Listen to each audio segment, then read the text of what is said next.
Hare Krishna, Radhe Radhe. Welcome to my channel Laddu Gopal की सेवा ज्ञान भक्ति। कैसे हैं आप सभी लोग? आशा रखती हूँ अच्छे ही होंगे। तो जैसा कि आप जानते हैं, कार्तिक मास चल रहा है और कार्तिक मास में जब हम स्नान कर रहे होते हैं कार्तिक का, तब बहुत सारी कहानियाँ हम लोग सुनते हैं। तो देखिए, सबको ये कहानियाँ नहीं आती है और ठीक है, मुझे तो आती है सारी कहानियाँ, क्योंकि मैंने कार्तिक स्नान पहले 4 बार कर चुकी हूँ मैं। तो ये सारी कहानियाँ आप एक ही वीडियो में सुन सकते हैं। ऐसा नहीं कि आपको एक वीडियो के लिए कहीं और जाना पड़ेगा, दूसरी कहानी के लिए, सॉरी, वीडियो के लिए नहीं, एक कहीं और फिर कहीं और। तो हो सकता है ये वीडियो थोड़ा बड़ा हो जाए, लेकिन आपको जितनी कहानियाँ सुनी जाती हैं ना रोज़ाना, वो मैं आपको एक ही इस वीडियो में सुना के बताने वाली हूँ। तो प्लीज़ वीडियो स्किप मत कीजिए। जो लोग कार्तिक स्नान कर रहे हैं उनके लिए मोस्ट इंपॉर्टेंट वीडियो हो सकता है। कार्तिक स्नान के दौरान 4 कहानियाँ जो मोस्ट होती है कार्तिक की, वो सुननी ज़रूरी होती है। तो सबसे पहले जो सुनते हैं वो है इली और घुन की कहानी। चलिए शुरू करते हैं। एक इली थी और एक घुन था। इली बोली, आ घुन, काती नहाते हैं। तो घुन ने कहा कि तू ही नहा ले, तेरे में ताकत है, मेरे में तो ताकत नहीं है, मैं नहीं नहाऊंगा। मैं तो मोट बाजरा खाऊंगा, हरा हरा मीठा मीठा बाजरा खाऊंगा, पालरा पालरा पानी पीऊंगा। तो इली तो रोजाना राजा की बाई के पल्ले के लग के और चूड़े पर लग करके कार्तिक नहा लेती, लेकिन घुन नहीं नहाता। कार्तिक की पूर्णिमा के दिन दोनों मर जाते हैं। और इली जो कार्तिक नहाई थी, उसके पुण्य प्रताप से जो राजा होते हैं उनके घर में लड़की के रूप में जन्म ले लेती है, और गुण राजा के घर में मेंढक का रूप लेकर जन्म ले लेता है, यानी कि मेंढक बनता है वो अगले जन्म में। फिर क्या, लड़की बड़ी हो जाती है, शादी हो जाती है, और शादी होकर के विदा होने लगती है, यानी जाने लगती है। तो बैल रुक जाते हैं। राजा पूछते हैं कि बैल क्यों रोक लिए, अब तुम्हें क्या चाहिए?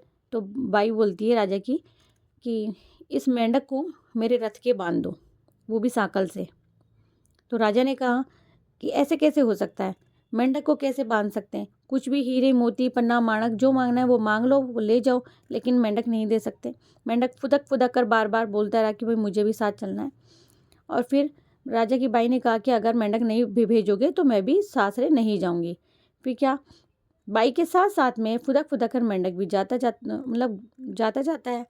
फिर क्या, जैसे ही ससुराल पहुंचती है तो महलों में नीचे सीढ़ियों के उस मेंढक को बांध देती है। बाई जब भी सीढ़ी चढ़ती उतरती तो मेंढक कहता है, रिमको ही झिमको श्याम सुंदरी है, बाई थोड़ा पानी लो तो पा। और फिर क्या था, इली क्या कम थी, इली ने भी कहा कि सुन तो सही तू गुड़िया, थोड़ो कातिकड़ो तो ना। एक दिन बाई की जो देवरानी जेठानियाँ होती है वो ये सब देख लेती है, सुन लेती है। राजा को जाकर कहती है कि तेरी रानी रानी है या जादूगरनी? औरतों से, आदमियों से, मनकों से तो बात करे जो करे, लेकिन वो तो जानवरों से भी बात करती है। तो राजा ने कहा, मैं आंखों देखी बात मानता हूँ और कानों सुनी बात मानता हूँ। दूसरे दिन राजा छिप करके बैठ गया तलवार लेकर के। रानी महलों से सीढ़ी उतरती हुई नीचे की तरफ आई तो मेंढक ने फिर से वही बात बोली। तो रानी ने जवाब दिया और राजा कटारी लेकर खड़ा हो गया। बोला कि तू मेंढक से क्या बात कर रही है, जो भी बात है मुझे सच सच बता। तो रानी ने कहा कि औरत का और जेवड़ी का कभी अंत नहीं हुआ करता है। राजा ने कहा कि मैं अंत का ही भूखा हूँ, जैसी भी बात है मुझे बता। तब रानी बोली, पिछले जन्म में मैं इली थी और ये गुण था। मैं तो कार्तिक नहीं, जिसके कारण राजा के घर पुत्री के रूप में जन्म लिया, लेकिन ये कार्तिक नहीं नहाया तो ये मेंढक बना। तो मैं पिछली बातें इससे करती रहती हूँ। ये बात सुनकर राजा ने कहा कि कार्तिक नहाने का अगर इतना फल है तो हम दोनों ही जोड़े से नहाएंगे और बहुत दान पुण्य करेंगे। दोनों कार्तिक नहाते हैं, राजा के घर में बहुत धन संपत्ति हो जाती है। तो हे कार्तिक के महाराज, हे राधा दामोदर जी, जैसे आपने इली को दिया वैसे सबको को देना, कहते सुनते हुंकार भरते को। जय जय श्री राधे। कार्तिक मास की दूसरी कहानी। 2 सास बहुएं थी। कार्तिक का महीना आया। सासू बोली, मैं कार्तिक स्नान करने के लिए तीर्थ जाना चाहती हूँ। बहू बोली, मैं भी चलूंगी। सासू बोली, अभी तू छोटी है, अभी तो मुझे जाने दे। सासू तीर्थ गई थी तो बहू कुमार की गई। 33 कूंडे खरीद के लाई, रोज एक कूंडा भर के रखती है। उधर गंगा में सासू जी स्नान करती और सासू की नत गंगा में बह गई। इधर बहू कुंडे में नहाती और बोलती, सासू नहावे ऊंडे, मैं नहाऊं कुंडे। इतने में गंगा की धार कुंडे में आ जाती, साथ में नत आ गई। बहू नत पहचान गई, रख दी। महीना पूरा हो गया। जैसे सास घर में आई तो बहू ने सामने लिया, यानी कि सास को सत्कार करते कपड़े पहनाते ना, तो सास की नथ बहू ने पहन रखी थी। सास ने बहू को देखा, नथ देखते ही पहचान गई। बोले, तू नथ कहाँ से लाई? बहू बोली, मेरे कुंडे में गंगा की धार में ये नथ आई है। अब सासू बोली, मुझे बामण जिमाने हैं। तो बहू बोली, 2 बामण मेरे भी जिमा देना, मैंने भी कार्तिक स्नान किया है। सासू बोली, तूने कहाँ से कार्तिक स्नान कर लिया? तो बहू बोली, ऊपर चलो, मैं आपको सब समझाती हूँ, कमरे में चलो। ऊपर गए तो 33 कुंडे उल्टे पड़े थे, जो कि पहले मिट्टी के थे, सब सोने के हो गए। बहू बोली, मैं रोज कुंडा भरकर रखती, सुबह उठती, जल्दी स्नान करती और कहती कि मन चंगा तो कटौती में गंगा। और यहाँ तक कि ये भी कहती थी कि सासू नहाओ ऊंडे, मैं नहाओ कूंडे। तो इस तरह से ये जो कुंडे थे ये सब सोने के हो गए। मुझे जो कार्तिकेय ठाकुर जी, राधा दामोदर जी, वो टूटे हैं। तब सासू बहू से बोली, बहू तू बड़ी भाग्यवान है जो गंगा जी तेरे पास आ गई, कुंडे भी सोने के हो गए। तूने श्रद्धा मन से कार्तिक स्नान किया तो भगवान ने तुझे पुण्य प्रताप फल दिया है। कार्तिक मास की तीसरी कहानी। एक बुढ़िया माई थी जो 4 महीने चतुर्मास में पुष्कर स्नान किया करती थी। उसका एक बेटा और बहू थी। सास ने बहू को फलाहार बनाने को कहा तो बहू ने जमीन की पापड़ी उखाड़कर बांध दिए। माँ को पहुंचाने के लिए बेटा पुष्कर गया। रास्ते में माँ से बोला, माँ फलाहार कर ले। जहाँ पानी मिला वहीं पे फलाहार करने बैठ गए। देखा तो पापड़े थे और पापड़े फलाहार में बदल गए। पुष्कर में बेटा माँ के लिए झोपड़ी बनाकर सामान रखकर वापस अपने गाँव आ गया। रात्रि के पहर में श्रावण मास आया और बोला कि बुढ़िया माई दरवाजा खोल। तब बुढ़िया ने पूछा, तुम कौन? मैं सावन हूँ। बुढ़िया ने तुरंत ही झोपड़ी का दरवाजा खोल दिया। बुढ़िया ने श्रावण में महादेव जी का पूजन किया, बेलपत्र चढ़ाए, अभिषेक करके कीर्तन किया। जाते समय सावन ने बुढ़िया की झोपड़ी को एक लात मारी तो झोपड़ी की एक दीवार सोने की हो गई। बाद में भाद्रपद मास आया तो उसने भी दरवाजा खोलने को कहा। बुढ़िया ने खोला, सत्तू बनाया, कजली तीज बनाई। भादवा भी जाते जाते लात मार के गया, दूसरी दीवार भी सोने की हीरे की हो गई। फिर आसोस मास आया और उसने भी बुढ़िया माई को दरवाजा खोलने को कहा। बुढ़िया ने दरवाजा खोला, तर्पण करके श्राद्ध मनाया, ब्राह्मणों को भोज करवाया, नवरात्रों में माँ दुर्गा की स्थापना की, दशहरा मनाया। उसने भी लात मारी तो तीसरी दीवार भी सोने की हो गई। इस सब के बाद कार्तिक का महीना आया और उसने भी दरवाजा खोलने को कहा। बुढ़िया ने खोला, कार्तिक स्नान किया, भजन भाव किया, जप तप किया, पूजन व्रत किया, गोवर्धन पूजा की, भाई दूज, आंवला नौमी और गोपाष्टमी करी। उसने भी जाते जाते लात मारी तो बुढ़िया की जो झोपड़ी थी वो सारी सोने की हो गई। बुढ़िया खूब दान धर्म करती, भगवान का भजन करती। चतुर्मास पूर्ण होने पर बेटा अपनी माँ को लेने के लिए पुष्कर वापस आ गया। लेकिन क्या था, वो अपनी माँ को पहचान ही नहीं पाया क्योंकि वहाँ तो ठाट बाट हो गए थे। आसपास वालों से पूछा, उन्होंने बताया कि बेटा माँ के पैरों में, उन्होंने मतलब अपनी माँ, उसकी माँ के बारे में बताया कि भाई ऐसे ठाट बाट हो गए। तो अपनी माँ के पैरों में गिर करके रोने लगा। बोला, माँ घर चलो। सारा सामान गाड़ी में भरकर माँ को घर ले जाने लगता है। सास की ठाट बाट देखकर बहू के मन में जलन पैदा हो जाती है। उसने भी अपनी माँ को जबरदस्ती चतुर्मास पुष्कर स्नान के लिए भेज दिया। फिर क्या था, श्रावण, भादवा, आसोस, कार्तिक सभी आए, लेकिन बहू की जो माँ थी खूब ठाट से खाती और आराम से 4 समय भोजन करके सोती दिन भर। चतुर्मास के जाते जाते झोपड़ी को एक लात लगी और झोपड़ी गिर पड़ी। बहू की जो माँ थी वो गद्दी बन गई, गद्दी की ओनी में चली गई। 4 महीने बाद में जमाई जब अपनी सास को लेने के लिए आया तो उसे सास दिखाई नहीं दी और न ही झोपड़ी। अब उसने आसपास वालों से पूछा तो कहा कि तेरी सास ना धर्म करती थी, ना अच्छे कर्म थे, खाती थी, सोती थी, जिससे वो गद्दी बन गई है। सास ने भी अपने जमाई को देखा और ढेंचू ढेंचू करने लगी। तब जमाई ने सास को गाड़ी के पीछे बांध लिया और घर ले गया। उसकी पत्नी ने पूछा कि मेरी माँ कहाँ है, तो उसने बताया कि गाड़ी के पीछे बंधी है, जिसकी जैसी करनी पार उतरनी। मेरी माँ बोली थी तूने फलाहार की जैसे जमीन के पापड़े बांधे, मेरी माँ ने वो भी खाए, वो फलाहार बन गए, इसीलिए। तब उसकी पत्नी ने कहा कि ब्राह्मण के पास चलकर पूछो कि मेरी माँ मनुष्य योनि में कैसे वापस लौटेगी। ब्राह्मण ने कहा, तुम्हारी सास जब तुम्हारी स्नान करेगी तब तुम्हारी माँ को उस पानी से स्नान करा देना, वो इस योनि से छूट जाएगी। तब बहू ने ऐसा ही किया। उसकी माँ मनुष्य योनि में जो चली गई थी। तो हे राधा दामोदर जी, हे कार्तिकेय ठाकुर जी, भगवान जैसा आपने उस लड़के की माँ को दिया वैसा सब कुछ ही सबको देना, वैसा ही सबको कल्याण करना। कार्तिक की 3 कहानियां हो गई है। चौथी कहानी बहुत ही बड़ी है, हो सकता है मैं अलग सुना दूँ या लास्ट में। तुलसा जी की कहानी कहने जा रही हूँ। कार्तिक महीने में सब औरतें तुलसा माता को सींचती, सब तो सींच कर आती, परंतु एक बुढ़िया माई आती और कहती, तुलसा माता सत की दाता, बिरला सींचू तेरा, तू कर निस्तारा मेरा, मुझे बहू दे, पीताम्बर की धोती दे, मीठा मीठा गाज दे, बैकुंठा का वास दे, चटका की चाल दे, पटका की मौत दे, चंदन को काट दे, साईं का राज दे, दाल भात का पुरसन दे और 11 की मौत दे, श्री कृष्ण भगवान का कांदा दे, कार्तिक का महीना दे। तब तुलसी माता ये बात सुनकर सूखने लगी। भगवान जी पूछे, हे तुलसा जी, आप कैसे सूख रहे हो? तुलसी माता ने कहा, एक बुढ़िया रोज आती है, कहती है मैं सब बात तो पूरी कर दूंगी, लेकिन कृष्ण का कंधा कहाँ से दूंगी? तो कृष्ण भगवान बोले कि जब ये मरेगी तो मैं खुद कंधा देने जाऊंगा। तो बुढ़िया माई से तुलसा माता कह देती है। बाद में 1 वर्ष पश्चात कार्तिक का महीना आता है, 11 का दिन। बुढ़िया माई पूजा करती रहती है और उसी तुलसी के नीचे उसका शरीर पूरा हो जाता है। क्योंकि वो इतना पूजा पाठ करती थी तो भगवान को उसके आगे नतमस्तक होना ही पड़ा। लेकिन वो भारी हो गई। बूढ़े ब्राह्मण के रूप में भगवान वहाँ पर आ गए। लोगों की बहुत भीड़ लगी थी क्योंकि बुढ़िया माई भारी हो गई थी, किसी से उठ नहीं पा रही थी। कई लोग कह रहे थे पापनी थी, पाप की माला फेरती थी, किसी से नहीं उठती। भगवान ने कहा मुझे एक बार उसके कान में कुछ कह देने दो।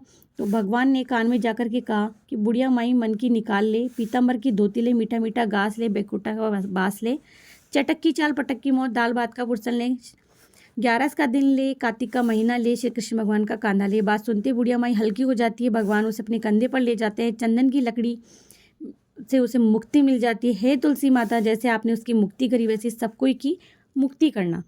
अगर आप केवल पंचभीकु व्रत कर रहे हैं यानी पंचभींगन, तो आप पंचभीकु व्रत की कहानी ज़रूर से सुने। धर्मराज की कहानी। 2 सेठानियाँ थी। एक के घर में धन बहुत था पर वे मन से कंजूस थी। दूसरे के घर के पास थोड़ा कम था घर में पर मन से बहुत अमीर थी। रोज़ सवेरे उठती, गंगा नहाती, तुलसी माता बड़ पीपल सींचती, भगवान के मंदिर में जाके पूजा करती। धर्मराज सूरज भगवान की कहानी सुनती, भगवान के भोग लगाकर अतिथि को जिमाती और फिर गाय कुत्ते को रोटी देकर घास निकालती। दूसरी जो सेठानी थी इस धर्मात्मा को देखकर हंसती और कहती पता नहीं दिन भर क्या करती रहती। थोड़े समय बाद दोनों सेठानियों को भगवान ने अपने पास बुला लिया। धर्मात्मा सेठानी के तो धर्मराज ने विमान भेजा और दूसरी को दूध मारते ही ले गए। रास्ते में सेठानी बोली मेरे को भूख लगी तो दूध, बोले किसी को कुछ दिया हो तो मिलेगा। फिर भूखी प्यासी बिलबिलाने लगी। दूध, बोले किसी को पानी पिलाया तो मिलेगा। रास्ते में उसे कांटे चुभते, बोले किसी को तूने अगर चप्पल पहनाई हो तो तुझे नहीं चुभेगा। दूध तो उसे घसीटते हुए ले गए। अब सेठानी बहुत पछताने लगी कि सब कुछ होते हुए भी मैंने दान धर्म नहीं किया था। इतने में यमराज का दरबार आया। धर्मात्मा बुढ़िया को भगवान के पास सिंहासन मिला और वह उस पर बैठी। उधर दूसरी जो सेठानी थी उसको तपते कुंडे में डाल दिया गया। अब सेठानी यमराज से बोली मुझे 1.25 पैर का जीवन दान दे दो, मैं वापस आकर दंड भोग लूंगी। यमराज बोले ठीक है। सेठानी के शरीर में वापस प्राण डाल दिए गए। संसार में आते पंडितों को बुलाकर सेठानी ने धर्मराज की कथा सुनी, सब तरह से दान धर्म किया। इतने में समय पूरा हो गया। अब की बार विमान आया। 1.25 पैर के दान धर्म से सेठानी को स्वर्ग मिला। धर्मराज जी ने सेठानी पर अपनी कृपा करी। वैसे ही सब पर कृपा बनाए रखना। पीपल पतवारी की कहानी। एक गुजरी थी, उसने अपनी बहू से कहा कि दूध दही बेचा, तो दूध दही बेचने गई। कार्तिक का महीना था, वहाँ पर सब औरतें पीपल सींचने जाती और पतवारी माता की कहानी सुनती। पतवारी सींचती, औरतों से पूछने लगी तुम क्या कर रहे हो? तो औरतें बोली कि हम तो पीपल पतवारी सींच रही है। तो उसने कहा इससे क्या होगा? औरतों ने जवाब दिया इसके करने से अंधन लक्ष्मी मिलती है, वर्षों का बिछड़ा हुआ पति मिल जाता है। तो गुजरी ने कहा तुम तो पानी सींच रही हो, मैं तो दूध दही से सींचूंगी। दूध दही से सींचने लगी। सास रोज कहती कि बेटा पैसे कहाँ हैं? तो उसने कहा कि जब कार्तिक का महीना पूरा हो जाएगा तब ला दूंगी। कार्तिक का महीना पूरा हो गया। पूर्णिमा के दिन गुजरी की जो बहू थी उसने पीपल पतवारी के पास धरना दे दिया और कहा कि जब मैं घर जाऊंगी तो मेरी सास मुझसे पैसे मांगेगी, मैं क्या दूंगी? पतवारी ने कहा मेरे पास पैसे नहीं, ये भाटे डंडे पान पत्ते पड़े हैं, ले जा, गुल्लक में या कोठड़ी में रख देना। तब सास ने पूछा बेटा पैसे लाइए। तो गुजरी ने कहा मैंने पैसे गुल्लक कोठड़ी में रखे हैं। तब सास ने कोठड़ी खोलकर देखा तो देखती रह गई। उसमें हीरे मोती माणक पन्ने जगमगा रहे थे। पत्तों का धन हो गया था। सास बोली कि बहू इतना पैसा कहाँ से लाई?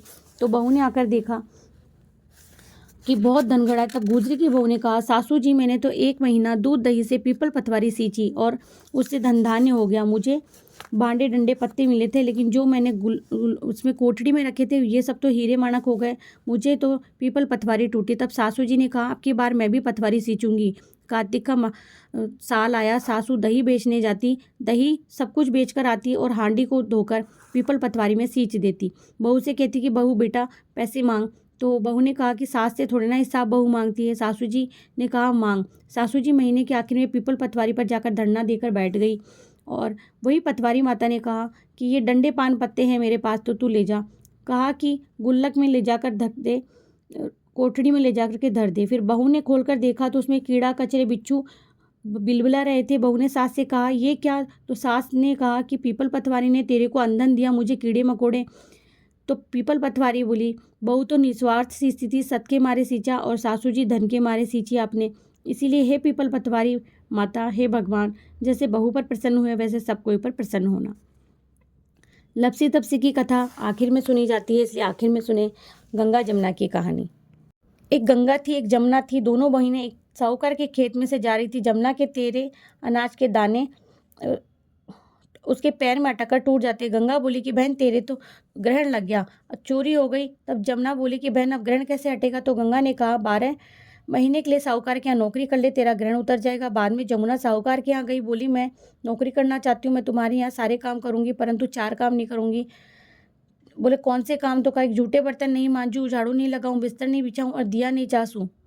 साहूकार ने कहा कि कोई बात नहीं। 12 महीने के बाद में कुंभ का मेला आया, तब साहूकारनी कुंभ के महल में जाने लगी तो जमुना ने उसको एक सोने का टका 5 सुपारी देकर कहा कि मेरी बहन जो गंगा है उसे दे देना और कहना कि तेरी बहन जमुना ने भेजा है।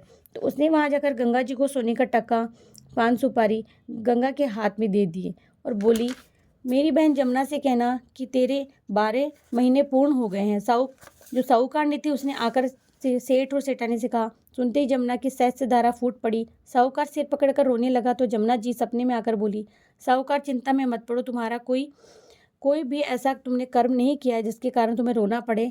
साहूकार ने कहा कि ये पाप उतरेगा कैसे? जमुना बोली, तुमने कोई पाप नहीं किया, क्योंकि मैंने तेरे खेत से तेरे गेहूं के दाने लिए थे, तो इस पाप को उतारने के लिए मैंने तुम्हारे यहाँ नौकरी की। जमुना मैया अदृश्य हो गई और सेठ को अपार धन दौलत मिल गई। वहाँ पानी ही पानी हो गया। जैसे साहूकार पर गंगा माँ और जमुना माँ प्रसन्न हुई, वैसे सब कोई पर प्रसन्न होना। शालिग्राम जी की कहानी। कार्तिक मास में शालिग्राम जी की कहानी ज़रूर सुननी चाहिए। एक बुढ़िया माई थी, उसने शालिग्राम जी की सेवा की। कार्तिक मास में वो पुष्कर स्नान का विचार करके पड़ोसन से बोली, मैं पुष्कर जा रही हूँ, तू मेरे शालिग्राम जी को रख ले। पड़ोसन बोली, मुझे सेवा पूजा तो आती नहीं, बताओ कैसे करूँगी। बुढ़िया माई बोली, सवेरे इनको जगाना उठाना, गंगा से लोटा भरकर पानी लाना, आते समय बगीचे से पुष्प लाना, भगवान को जल में कच्चे दूध से नहलाना, चंदन लगाकर पुष्प तुलसी चढ़ाना, दूध का भोग लगाना, दोपहर को रसोई जो भी बनाए उसका भोग लगाना, शाम को दिया जलाना, ऐसे से वह सेवा पूजा करना। कहकर वे चली गई। पड़ोसन ने बुढ़िया के कहे अनुसार किया। भगवान की थाली से भगवान जीमते ही नहीं थे, दूध पीते ही नहीं थे। देखकर वो चिंता में पड़ गई। बोली, भगवान आपकी मालकिन आएगी तो कहेगी भगवान को दुबला कर दिया। अभी 1 महीना हुआ था, आप जीम लो तो मैं जीमूँ। वे भूखी बैठी रही। अभी 1 महीना बाकी था, हुआ नहीं था। भगवान ने सोचा अब तो दर्शन देने ही पड़ेंगे। छोटा सा मोर मुकुट पीताम्बरधारी रूप लेकर पाटे पर बैठ गए और दूध पिया, जीम लिया। ऐसा रोज होता था। एक दिन भगवान ने कहा, मैं गाय चराने जाऊं? तो पड़ोसन ने कहा, थोड़े दिन तो रहो, क्यों जाते हो? भगवान नहीं माने। हाथ में सोने की लाठी, कंधे पर हीरे मोती का पीताम्बर डाल गाय चराने लगे। महीना बीता और बुढ़िया माई घर आई। स्नान ध्यान से निपट कर बोली, मेरे शालिग्राम कहाँ है? पड़ोसन गई। पड़ोसन ने देखा शालिग्राम जी अभी भी नहीं लौटे थे। बुढ़िया शालिग्राम जी के लिए जिद करने लगी। झगड़ा हो गया, लोग इकट्ठे हो गए। बुढ़िया बोली, तुमने मेरे शालिग्राम जी को न जाने कहाँ भेज दिया। शाम हो गई। बुढ़िया माई धरना देकर बैठ गई। शाम पड़े, भगवान आए। गायें अपनी जगह छोड़कर भगवान मंदिर में विराजमान हो गए। पड़ोसन बुढ़िया से बोली, ले जाओ तुम्हारे भगवान। भगवान से बोले, भगवान बुढ़िया को अपना रूप दिखा, नहीं तो ये लोग सोचेंगे मैंने झूठ बोला है। वहीं पर शालिग्राम जी अपने रूप में आ जाते। भगवान ने मोर मुकुट पीताम्बर धरकर हाथ में सोने की लाठी लेकर सबको दर्शन करवाए। भगवान ने भोले भक्तों को भी दर्शन दिए। हे भगवान, जैसे आप इस महिला पर प्रसन्न हुए वैसे सभी पर प्रसन्न होना। एक मेंढक और मेंढकी थे। मेंढकी के विनायक जी का नियम था, रोजाना विनायक जी का नाम जाप करती थी। मेंढक चिढ़ता, कहता, तू रोज पर पुरुष का नाम लेती है, अब कभी लिया तो तेरा सर फोड़ दूंगा। विनायक जी सुन रहे थे। उन्हें क्रोध आया और सोचने लगे इन्हें पर्चा देना दिखाना ही पड़ेगा। थोड़ी देर में राजा की दासी आई, दोनों को हांडी में पानी के माध्यम से ले गई। यानी कि जब वो पानी भरने लगी तो वो दोनों उस पानी में चले गए और ले जाकर के हांडी को चूल्हे पे चढ़ा दिया। दोनों सीजने लगे तो मेंढक बोला, मेंढकी बड़ा भारी कष्ट आया, तेरे विनायक जी को ज़रा पुकार, याद कर, उसका नाम ले, ऐसे में हम दोनों मर जाएंगे। मेंढकी ने कहा कि नहीं नहीं, आप मेरा सर फोड़ दोगे, मैं तो नहीं बुलाऊंगी। कि नहीं नहीं, मैं क्षमा चाहता हूँ, चल हम दोनों ही उनको पुकारते हैं। दोनों ही संकट काटो विनायक जी, संकट काटो विनायक जी, गढ़ गणेश काटो कलेश करके 7 बार विनायक जी का नाम लेते हैं, मन में प्रार्थना करते हैं और इतने में 2 सांड लड़ते हुए आते हैं और सींग से हांडी को मारते हैं। हांडी नीचे गिर जाती है और दोनों उछलकर कूदते फांदते सरोवर में चले जाते हैं। अब तो मेंढक भी भगवान का भक्त हो जाता है। हे विनायक जी, जैसे आपने मेंढक मेंढकी के कष्ट काटे, उन पर कृपा करी, वैसे सबके ही कष्ट काटना और कृपा करना। जय गणेश जी की। नगर बसेरे की कहानी। एक जाट का था, एक भाट का था। दोनों यार थे। जाट का जाए था बहन के, भाट का जाए था सासरे। जाट का बोला नगर बसेरा कर ले, भाट का बोला मैं ना करूँ, तू कर ले, तेरी मौसी की बेटी बहन है, रोटी दे दाना दे, मैं तो सासरे जाऊंगा, खूब खातिर होगी। भाट के ने नगर बसेरा करा। नगर बसेरा जो करे सो मल धोए, पाँव, टाटा मंडा टापसी, माँ देगी न मावसी, द्वारका को वास, मीठा मीठा घास, वृंदावन का वास, 5 कुटी छठी रास, मेरो जी उड़ो श्री कृष्ण के पास, गेरू पानी हो जाए जी मेरा, चट से निकल जाए मेरा जी, कर करा के चल पड़े। भाटका पहुंचा तो सासरी में आग लग गई, बुझाते बुझाते हाथ काला मुंह काला, रोटी न पानी, पड़ोसन आई बोली जमाई राजा आए हैं उनको भी पूछ कर लो। सास बोली क्या करूं, मेरा तो टापड़ा पुपड़ा ही जल गया। पड़ोसन ने एक रोटी और छाछ दी, उसने खा ली। जाटके की बहन ने बूरा चावल जिमाकर खूब खातिरदारी करी। फिर दोनों मिले, दोनों बोले कह बात तो भाटका बोला मेरे ससुराल में आग लग गई, बुझाते बुझाते हाथ काला मुंह काला, रोटी ना पानी। जाटका बोला मैंने कही थी ना कि नगर बसेरा कर ले। बोला आप कर लेते हैं। भाटका बोला अब भी ना करूं, तेरी तो मावसी की बेटी रोटी दे पानी दे, मेरी तो माँ है, दही की छुचली चूरमा की पेड़ी धरी पाएगी। भाटके ने ना करी, यानी कि नगर बसेरा नहीं किया, लेकिन जाटके ने नगर बसेरा करा। नगर बसेरा जो करे, मल धोवे पाँव, ताता मरना तापसी देगी मेरी माँ देगी मावसी देगी, द्वारका का वास, मीठा मीठा घास, वृंदावन का वास, 5 कुटी छठी रास, मेरो जी उड़ो श्री कृष्ण के पास, गेरू पानी हो जाए झट से निकल जाए मेरो जी, करके चल पड़े। भाटके भैंस खो गई, बाप एक लाठी धरे और दूसरी उठावे। बोला ले लाठी भैंस ढूंढ के ला। जाटकी मावसी ने दही की चूसली चूरमा की पेड़ी धरी, खा के सो गया। फिर मिले, दोनों यारों ने आपस में बात की। बोली भाई सासरे गया था, आग लग गई। यार मैंने कही थी ना नगर बसेरा कर ले, हमने तो चूरमा की पेड़ी और दही की छाछ रोटी खाई है, आप दोनों नगर बसेरा कर लेते हैं। बोला हाँ यार आज कर लेते हैं। दोनों करते हैं नगर बसेरा, जो करे सो मल धोए पाँव, ताता मरना तापसी मेरी माँ देवे मेरी मावसी, द्वारका का वास, मीठा मीठा घास, वृंदावन का वास, 5 कुटी छठी रास, मेरो जी उड़ो श्री कृष्ण के पास, गेरू पानी हो जाए झट से निकल जाए मेरो जी। उन्होंने नगर बसेरा करा। उसके बाप की भैंस आ गई, जब माँ ने रोटी दी और तब खाई। तो हे भगवान, जैसे जाटके को टूटी वैसे सब कोई को टूटना, और भाटके को टूटी वैसे किसी को मत टूटना। 8 वारों की कहानी, क्योंकि रोजाना हर वार की कहानी सुनते कहानियाँ बहुत ज़्यादा हो जाती है, लेकिन ये एक ही कहानी यानी कि 8 वारों की कहानी ज़रूर से सुननी चाहिए। एक वामन वामिनी बहुत गरीब थे। वामिनी कहती कुछ कमा के ला, वामन कहता मैं नहीं कमाऊं, मैं नहीं कमाना जानूं। वामिनी कहती ला, चल दिया। बोला बोला मैं राम कमानो जानू ना, हर बात पर कहता राम कमानो जानू ना। भगवान एक ब्राह्मण का रूप धारण करके आते हैं, यार कहकर बात बोला, बोले राम कमानो जानू ना। ब्राह्मण बोला मैं भी ना कमानो जानू, एक 8 बार की कहानी जानू, उसका नेम है मेरा। बोला भाई कह दे। बोला इतवार सोमवार मंगलवार बुधवार बृहस्पतिवार शुक्रवार शनिवार राहु केतु गुरु जी को ध्यान करूं, पार्वती जी की सेवा करूं। उसने कहा बहुत अच्छी कही, एक बार और कह दे। उसने भी नेम ले लिया, वहां से चल दिया। आगे हल ही हल चला रहा था। बोला मेरी कहानी सुन लो। वो बोला तेरी कहानी सुनूंगा, इतने में हल नहीं चलाऊंगा। वो चल दिया। उसके बैल की टांग टूट गई, हाली के पेट में दर्द हो गया। उसने आवाज़ लगाई, ए बटेरू सुन जरा, तेरी कहानी सुनूंगा, मुझे सुना। उसने कही इतवार सोमवार मंगलवार बुधवार बृहस्पतिवार शुक्रवार शनिवार रविवार राहु केतु गुरु जी का ध्यान करूं, पार्वती की सेवा करूं। बोला बहुत ही अच्छी कहानी, एक बार फिर से कह दे। उसने फिर से कह दी। उसके पेट का दर्द ठीक हो गया, बैल की टांग भी ठीक हो गई, हल जोतने लगा, धन का पूरा टोकना भर गया, खेत बहुत हलहला उठे। हाली बोला तेरा धन है, तू ले जा। उसने कहा नहीं नहीं तेरा ही है, सुने का फल है, 8 बार की कहानी का फल है। आगे चल दिया। पनिहारी पानी भर रही थी। बोला मेरी कहानी सुन लो। बोला मैं तो ना सुनूं, पानी भर के जा रही हूँ, समय नहीं है, बालक रो रहा है मेरा घर। उसकी रस्सी टूट गई, बाल्टी कुएं में जा गिरी। वो बोली रहा बेटी रू, कह कहानी, मैं सुनूंगी तेरी कहानी। उसने कही और सुनी। एक बार फिर कह दे। उसने कही। उसके मिट्टी के बर्तन पीतल के हो गए, कुएं में बाल्टी निकल आई और खूब धनदान हो गया। आगे गया, बेटी के गया। बच्चे बोले नाना आ गए, नाना आ गए। बोला मैं कुछ भी नहीं लाया, एक 8 बार की कहानी लाया हूँ, नाना सुना दो।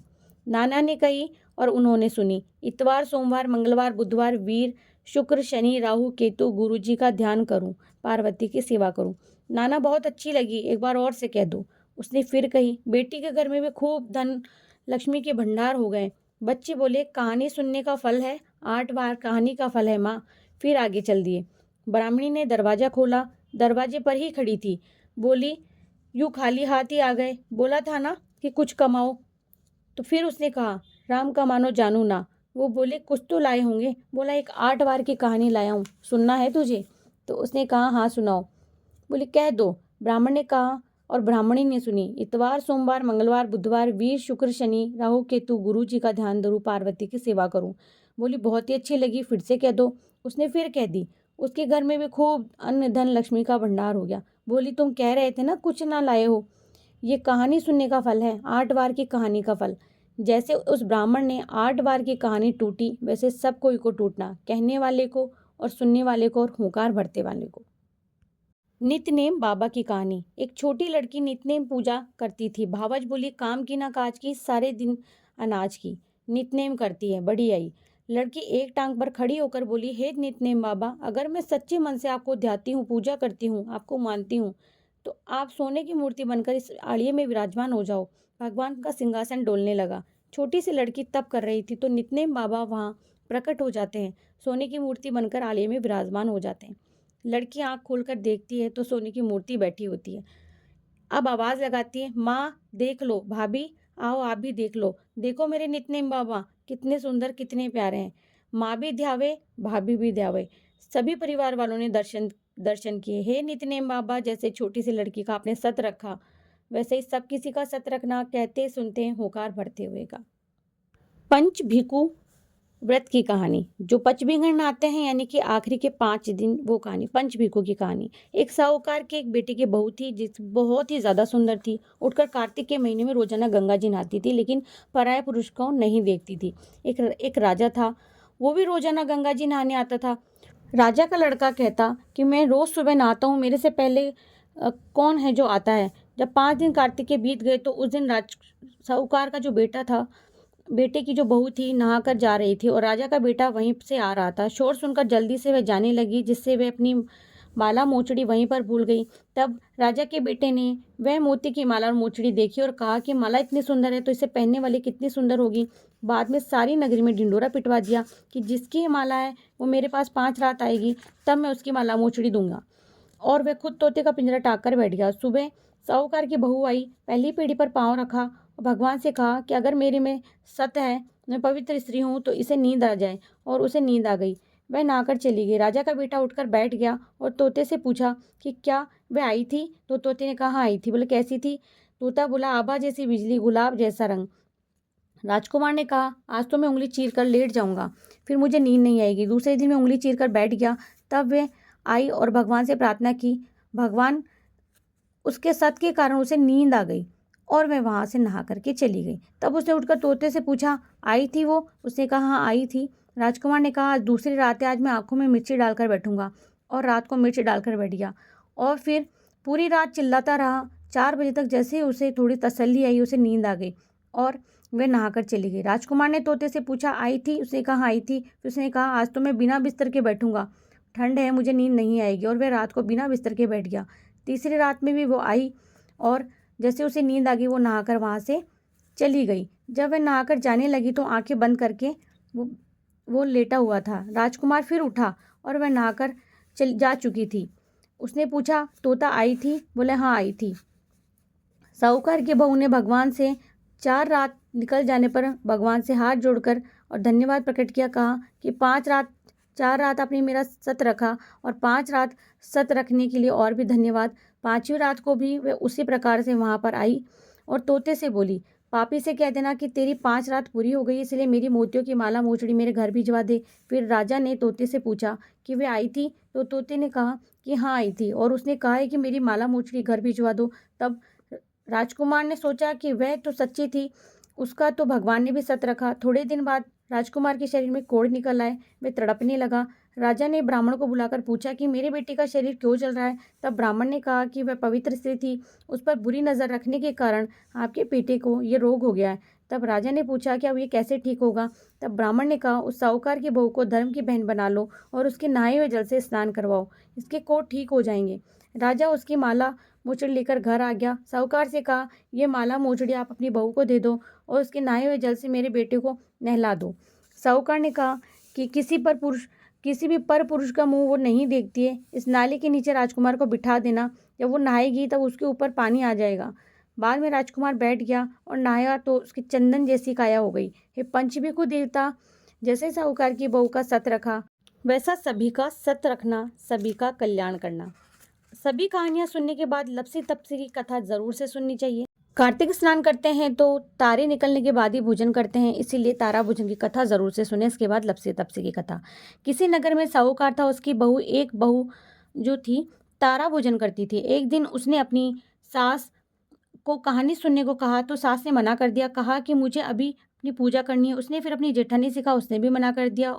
और फिर उसने अपनी देवरानी से कहा, सुनने को कहा, कि उसने भी बहाना बना लिया। बच्चों को देखना है, उसने भी अपनी ननद को कहानी सुनने के लिए कहा तो उसने भी मना कर दिया। ससुराल से मेरा बुलावा आ गया है और मुझे जाने की तैयारी करनी है, ऐसा कहकर चली गई। राजा के पास गई, मेरी कहानी आप सुन लो। राजा ने भी कहा, मुझे तो व्यापार देखना है। तो फिर उसने भी मना कर दिया, मेरे पास कहानी का समय नहीं है। उसकी ये मनोदशा देखकर भगवान उसके लिए स्वर्ग से विमान भेजते हैं। स्वर्ग से विमान आया और उसके सास भी भागकर जाने के लिए आती है, लेकिन बहू मना कर देती है। आपको तो पूजा करनी है। फिर जेठानी आती है, कहती है आप कैसे चलोगी, आपको तो खाना बनाना है। देवरानी आती है, आप कैसे जाओगी, आपको तो बच्चों का ध्यान रखना। ननद आती है तो कहती है आपको तो ससुराल जाना है, आप जाओ। तो राजा जी आते हैं, मैं चलता हूँ तुम्हारे साथ। लेकिन बहू कहती है कि तुम्हें तो कारोबार संभालना है, तो कैसे चलोगे। आखिर में पड़ोसन आती है, कहती है मैं बहन मैं तुम्हारे साथ चलूँ। तब बहू कहती है हाँ तुम मेरे साथ चलो, क्योंकि एक तुम ही तो हो जिसने कार्तिक के पूरे महीने मेरी कहानी सुनी है। दोनों विमान में बैठकर स्वर्ग जाती हैं। तभी रास्ते में बहू को अभिमान हो जाता है कि मैंने कार्तिक के पूरे महीने व्रत किया और कहानी सुनी, इसलिए मुझे स्वर्ग का वास मिल रहा है। लेकिन मेरी पड़ोसन ने तो कहानी सुनी ही नहीं, केवल कहानी सुनी है, व्रत नहीं किया, फिर भी मेरी वजह से स्वर्ग का वास मिल रहा है। बहू ये विचार मन में सोच के जा रही थी, अचानक भगवान ने वहीं से उसे विमान में नीचे फेंक दिया। उसने पूछा कि भगवान मेरा अपराध तो बता दो, आपने ऐसा क्यों किया। भगवान बोले कि तुम्हें अभिमान हो गया था, इसलिए तुम यहाँ धरती पर ही रहो। अब तुम आने वाले 3 साल तक तारा भोजन व्रत करना, तब तभी तुम्हें स्वर्ग की प्राप्ति होगी। तारा भोजन की और भी कथा है, आप सुन सकते हैं। चलिए हम लोग लपसी तपसी की कथा सुनते हैं। जो तारा भोजन की दूसरी कथा है वो ज़्यादातर बुक में आती है, आप ज़रूर से पढ़ें। लपसी तपसी की कथा। एक लपसी था, एक तपसी था। तपसी तो भगवान की तपस्या करता है। लपसी सवा सेर की लापसी बनाकर भगवान को भूख लगाकर जीम लेता है। एक दिन दोनों लड़ने लगे। लपसी बोला कि मैं बड़ा, तपसी बोला मैं बड़ा। इतने में नारद जी अगर पूछा कि तुम क्यों लड़ रहे हो, तो तपसी ने कहा मैं बड़ा, लपसी ने कहा मैं बड़ा। तपसी बोला सारे दिन भगवान की पूजा करूँ। लपसी ने कहा मैं लापसी बनाकर भगवान जी को भोग लगाता हूँ। इतने में नारद जी ने वहाँ पे देख लिया और ऊपर से 1.25 करोड़ की अंगूठी उनके आगे फेंक दी। आँख खोलकर देखा तो 1.25 करोड़ की अंगूठी पड़ी थी। तब तपसी ने अंगूठी उठाकर गोद के नीचे दबा ली और तपस्या करने लगा। लपसी सुबह उठकर नहा धोकर 1.25 सेर की लापसी बनाकर भगवान को भोग लगाकर जीवने लगा। इतने में नारद जी है। तब दोनों ने पूछा कि कौन बड़ा। फिर तपसी ने कहा मैं बड़ा। खड़ा हो गया। नारद जी बोले तू घोड़ा उठा। घोड़ा उठाया तो 1.25 करोड़ की अंगूठी निकली। तब नारद जी बोले कि अंगूठी तो तूने चुराई, लेकिन तेरी तपस्या भंग हो गई, इसलिए लपसी बड़ा है। तो तपसी बोला महाराज मेरी इतनी सालों की तपस्या का फल मुझे कैसे मिलेगा। नारद जी बोले रोटी बनाकर बाटियाँ नहीं बनाए उसका तुझे मिले, बामण जी माकर दक्षिणा दे उसका तुझे मिले, साड़ी दे के ब्लाउज नहीं देगी उसका तुझे मिलेगा, किसी दूसरे के दिए से दिया जलाएगा उसको उसका फल तुझे मिल जाएगा, बहन बेटी को भोजन करा के कोई दक्षिणा नहीं देगा उसका फल तुझे मिल जाएगा, फर्श धोकर के दहली कोई नहीं धोएगा उसका फल तुझे मिल जाएगा। सारी कहानियाँ पढ़ने के बाद कोई तेरी कहानी नहीं पढ़ेगा सुनेगा उसका फल भी तुझे मिल जाएगा। तब से लपसी तपसी की कहानी कही जाती है। प्रत्येक कहानी के बाद में लपसी और तपसी की कहानी ज़रूर से सुने और सारी कहानियों के बाद में ये ज़रूर से बोलना चाहिए। आड़ी बाड़ी सोना की बाड़ी, जिम्मे बैठी कान कुंवाड़ी काई काई मांगे 36 करोड़ देवता मांगे, बाड़ी सींचा काई काई होए, अंधन लक्ष्मी लाचर होए, बिछड़िया को मेल होए, निपुत्ति का पुत्र है, सासू को पुरसन बहू को जीमण। उठ भाई लपसी जीम भाई तपसी, उठ भाई तपसी जीम भाई लपसी, भाई को थान भोजाई को मान, थाने था कि कथा खाने को फल, माने मागी कथा खाने को फल। कार्तिक मास में नारायण जी का आरतिया और इन सभी कहानियों को बाद में राम बढ़ना जाता है। तो अगर आप सबको आता है तो ज़रूर से बने, नहीं तो इसके लिए आप मुझे कमेंट कर सकते हैं, मैं आपको ज़रूर से इसका भजन सुनाऊंगी। तो आपको ये सारी कथाएं कैसी लगी ज़रूर से बताना। और इसके बाद में मैं भी कार्तिक महात्म्य सुनूंगी। और जो नंद भरते हैं वो ऐसे बनते हैं, नंदे बनो नारायण देव जागर ढूंढे नाचे नंदे बने गोविंद आटू आटे आटुआनो नारायण। तो इस तरह से नंद बनते हैं। तो राम भी बनते हैं। तो जो लोग पूर्ण तरीके से कार्तिक स्नान करना जानते हैं वो ज़रूर से करें। और सारी कहानियाँ मैंने इसी एक वीडियो में सुना दी है। तो अगर आप सब लोगों को ये वीडियो अच्छा लगता है और ऐसे वीडियोस चाहिए आपको तो कमेंट कर सकते हैं। मैं मिलती हूँ नेक्स्ट वीडियो में, तब तक के लिए हरे कृष्णा, राधे राधे।